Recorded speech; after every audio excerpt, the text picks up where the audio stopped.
বিগত 1 বছর ধরে গ্যাংস্টার লরেন্স বিশনোয়ের একের পর এক হুমকির চাপে আছেন বলিউড সুপারস্টার সালমান খান। এমনকি নায়কের বাড়ির সামনেই গুলিবর্ষণের ঘটনাও ঘটেছে। এ নিয়ে বাসায় নিরাপত্তাও বাড়িয়ে দেওয়া হয়েছিল, কিন্তু তাতেও নিজের মনকে সামাল দিতে পারছেন না নায়ক। কমছে না ভয়, তাই নিজের নিরাপত্তা আরও জোরদার করলেন তিনি। ভারতীয় গণমাধ্যমের খবর থেকে জানা গেছে, এবার নিজের বান্দ্রার বাসার বারান্দা ঢেকে দিতে যাচ্ছেন সালমান।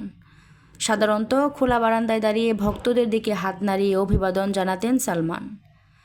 এবার সেই বারান্দাতেই বসছে নিরাপত্তার চাদর। জানা গেছে, বারান্দায় এবার পর্দার বদলে বসেছে ভারী নিরাপত্তার কাচ।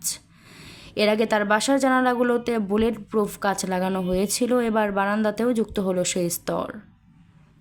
বিশনোই গ্যাংয়ের ক্রমাগত হুমকির পাশাপাশি রাজনীতিক ও সালমান ঘনিষ্ঠ বাবা সিদ্দিকীর হত্যাকাণ্ড মুম্বাই পুলিশের উদ্বেগ বাড়িয়েছে। ফলে অভিনেতার নিরাপত্তায় যুক্ত করা হয়েছে 40 জনের বেশি নিরাপত্তা দল।